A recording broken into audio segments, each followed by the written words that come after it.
What's going on, Team Icon, and welcome to another live stream. Today, I'm going to be doing a deep dive on caffeine.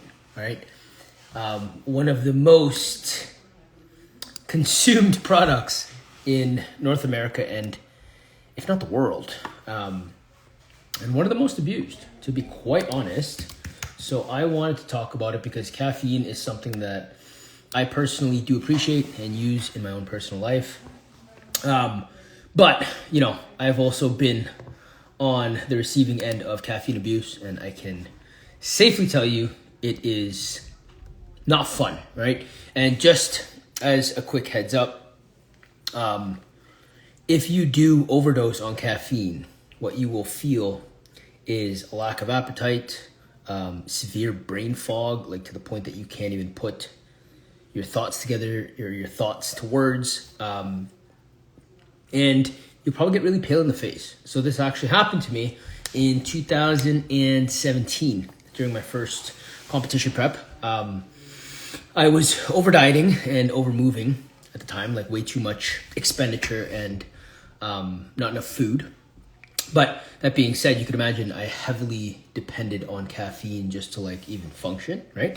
And it got to the point that I was consuming on average, right, about 600 milligrams of caffeine a day. So just over half a gram, which, for perspective, at the time I was ranging about, let's say, between 128 to 137 pounds. Within that time frame, I was severely abusing caffeine, and it just wasn't good. Okay, there was one day where I did overdose on caffeine, and I can safely tell you that the better half of that day, I was literally useless. My clients, this was at Good Life, when I was still working at Good Life, my clients were taking me from machine to machine because I couldn't even put my thoughts into words. I wasn't able to function properly. And then when I got home, I didn't know what was going on with me. When I got home, Carol took one look at me and she's like, "What the hell did you eat?" And that's when it dawned on me. It clicked in my mind. I was like, oh shit, maybe there's something to that, right? And I started to retrace my steps. And then I realized that, in between energy drinks, pre-workout, 2 coffees, I had way too much caffeine. I think I had maybe 650 or 700 milligrams on that day. And it just put me over the top.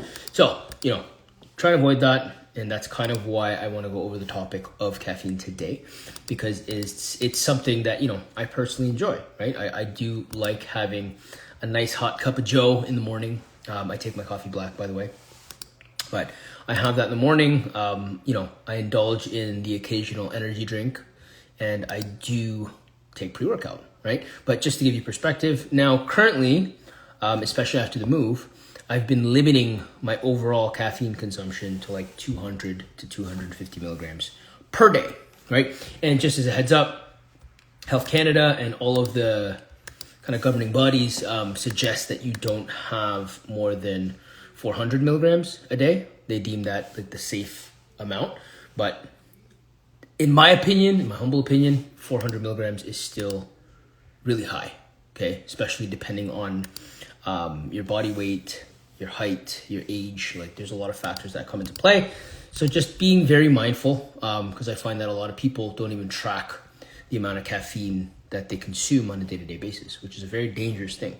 Because if you don't have a gauge of how much caffeine you're having on a day-to-day basis, it's easy to go overboard. And then when you do go overboard, because you didn't know originally, you had no clue how much caffeine you were consuming on a day-to-day, it's very difficult to kind of retrace your steps and understand that, okay, this might have been a caffeine overdose. So, there's multiple sources of caffeine, right? There's a lot of natural sources. To name a few, coffee beans, of course, tea leaves, cola nuts. The cola nuts have cultural significance in West Africa. Cacao beans, contrast with coffee beans in terms of caffeine and theobromine content. I'm not sure what that is, but cacao, for the longest time, I didn't know that cacao actually had caffeine content in it. It's a very minuscule amount in relation to coffee beans, but there is caffeine in it. Guarana berries, okay? So these we probably don't consume a lot of this unless you're taking some exotic pre-workouts and stuff like that. Yerba mate.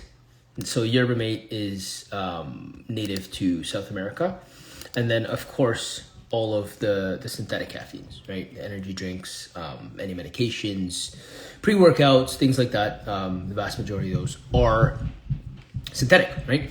Or at least a good portion of the caffeine content in them are synthetic. Now, also, this is something that I didn't know either. Green tea actually has contents of caffeine. Okay, so although it's, again, very minuscule in relation to coffee beans or pre-workout, there is still caffeine content in there, which segues me into the next point, that caffeine has the average half-life of about 3 to 6 hours, they say, okay, depending on your tolerance, your age, your liver health, and, hydration, a bunch of different factors, but 3 to 6 hours, okay? And I always assume for the worst. So whenever I tell people what the half-life is on caffeine, I always push it to the limit and say that it's 6 hours. Meaning, if you had 200 milligrams of caffeine at 10 o'clock by 11, 12, 1, 2, 3, 4, by 4 p.m., you still have 100 milligrams of caffeine running through your body, which is why I always recommend to shut down caffeine consumption no later than noon or 1 p.m., okay, at the latest. Because then if you're pushing it into like 3, 4, 5 p.m., chances are you have a very high dosage of caffeine still running through your body as you go to sleep. And, I've had a lot of people kind of claim that they have high tolerance to caffeine, which is all fine and dandy, but it doesn't change the fact that the caffeine is still in your body and it is still going to impact the quality of your sleep. Now, let's talk about how caffeine actually works. Because yes, it is a stimulant, but a lot of people don't understand the function of caffeine, okay? So what caffeine actually does is it blocks your adenosine receptors. So your body naturally produces this thing called adenosine, and essentially I think of it as, it's like a neurotransmitter thing where it causes you to feel sleepy. Okay, so when you wake up in the morning, first thing in the morning, your adenosine is actually extremely high. Okay, so when you take caffeine, what the caffeine is actually doing to your body is it's blocking those adenosine receptors. Okay, and then in return, your body will secrete more dopamine and norepinephrine, right, which are the stimulants. Okay, so that's actually how caffeine stimulates your body. But, big but, a lot of people don't realize that once that caffeine wears off or reaches, closer to its half-life, those adenosine receptors are no longer being blocked, which is why a lot of people will have a midday crash, right? So if you have caffeine first thing, as soon as you wake up, it's what gets you up, right? Essentially what you're doing is you're blocking off those adenosine receptors. But then as you go through your day, once the caffeine starts to wear off, the adenosine is still going to run its course. So then that's where the midday crash comes. And then what do people typically tend to do? Reach out for more coffee or caffeine, right? To have more caffeine. And then again, going back to the half-life of it, that's what takes people into the evening with, high dosages of caffeine running through their body, which ultimately affects their sleep.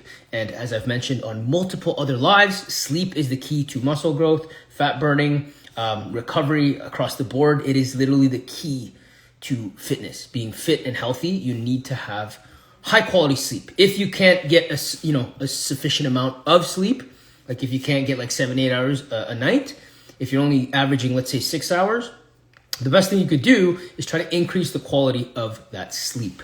Okay, so just to reiterate, the function of caffeine with your body is actually blocking the adenosine receptors. Okay, and the adenosine is what makes your body kind of feel tired. Now, the way you can combat that midday crash, I was watching a podcast with Dr. Andrew Huberman, and he mentioned a little tactic that he's been using personally with his patients and himself. He waits 90 minutes or an hour and a half before having his first dose of caffeine. Okay. Now, the reasoning behind that is he actually allows the adenosine to run its course through his body. He basically allows himself to naturally wake up, meaning all of that adenosine has flushed itself out of his body, and then he has his caffeine. So that way, I've actually been practicing this for quite some time now. That way you don't get that midday crash, right? Because you're not blocking the adenosine receptor. Well, you are essentially when you're taking the caffeine, but the adenosine from the morning wake up has already run its course, right? So by the time the caffeine is wearing off, you're not really feeling that midday crash. Okay. Now, where was I at here? Yeah. So, paired with that, caffeine can actually really mess with your GI tract, like your gut. Okay. It can really impact your nutrient absorption, especially if you're not drinking enough water, because naturally caffeine is a diuretic, so it'll make you pee more. And if you're peeing more, then your body is not holding as much hydration. So, fun fact, make sure you're drinking enough water if you are choosing to use caffeine products. But yeah, this is something that I think a lot of people aren't very aware of, that caffeine will actually impact your gastrointestinal system. Where are we at here? Okay, and I went over that. Yeah, so with people who have to work out in the evenings and are accustomed to taking pre-workouts before their workouts just to kind of like get them up and running, I always suggest either taking your dosage of pre-workout earlier on in the day, although you're not going to feel as much of the effects while you're actually training. At least you're getting it in you, and there's a lot of other products in these pre-workouts that will help with like blood flow, cognitive function, and like as long as you're staying hydrated. From, let's say you take your pre-workout at like 1 p.m. right, and you have to train at 6 p.m. It's 5 hours later, but chances are there's still a lot of the stuff running through your body. Or seeking out a non-stimulant pre-workout. Okay, so that's something that I'm huge on, although now I don't really use those products because I typically train in the morning. And if I don't train in the morning, I'm not getting it in, which is rarely the case. But if you are somebody who has to train in the evenings, like that's the only time you can actually carve out to work out, and you do want to use a product to help with mental focus, with muscle fatigue, with blood flow, like pump, then seek out a non-stimulant pre-workout. My personal favorite is Big Noise by Redcon One. But yeah, so that is essentially everything that I wanted to go over today about caffeine, because this is a topic that should be discussed more often, in my opinion, because like I said, the vast majority of North Americans, we consume a lot of caffeine. Okay, and I'm a testament to the fact that when you regulate your caffeine consumption, your life as a whole will become drastically better, okay? And that is a direct byproduct of you getting higher quality sleep, okay? But anyways, I'm gonna log off because dinner is ready and I'm starved. But for those of you that tuned in live, God bless you. For the rest of you, I hope you catch us on the replay. And if you have any questions, just drop it in the group chat or in our check-in tomorrow or Monday, and I will gladly go over everything. Okay, peace, love, and all the proteins. May the gains be with y'all.